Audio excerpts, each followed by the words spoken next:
Fir-rapport tagħha dwar Malta, il-Kummissjoni Ewropea rrikonoxxiet il-progress li għamlet Malta f'diversi oqsma b'mod partikolari fit-tmexxija tal-ekonomija. Fl-istess waqt qalet li Malta mistennija tkompli tilħaq il-miri tal-budget b'surplus fit-3 snin li ġejjin waqt li d-dejn mistenni jinżel taħt is-36% tal-prodott domestiku gross fl-2021. Tinnota li bit-tkabbir ekonomiku b'saħħtu Malta mistennija tirreġistra surplus ta' 0.6% fl-2018 u 1.1% tal-prodott domestiku gross matul is-sena d-dieħla.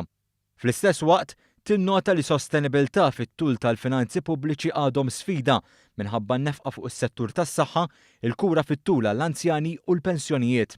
Il-Kummissjoni qalet li Malta tejbet is-sostenibilità tal-pensjonijiet bis-saħħa ta' tkabbir ekonomiku u nnotat iż-żieda fil-pensjonijiet. Il-Kummissjoni nnotat it-titjib fis-sistema tas-saħħa ta' Malta u kif ġie rreġistrat tnaqqis fil-listi ta' stennija fl-isptar.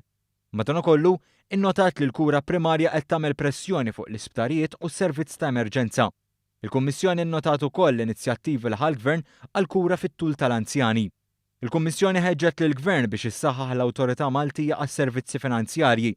Qalet li waqt li s-settur tal-gaming ikkontribwixxa bil-kbir għat-tkabbir ekonomiku ta' Malta, dan jista' joħloq sfidi għall-integrità tas-sistema finanzjarja.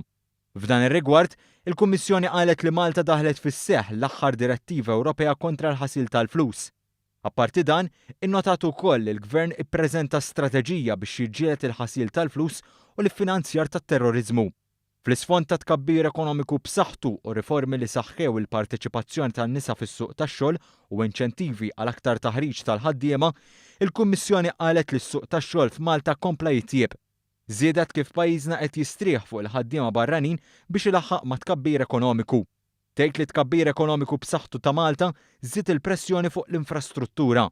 Madankollu, qalet li bil-pjan tal-Gvern li jinvesti 700 miljun euro fit-toroq, in-nefqa ekonomika kkawża tal-konġestjoni mistennija tonqos b'20%.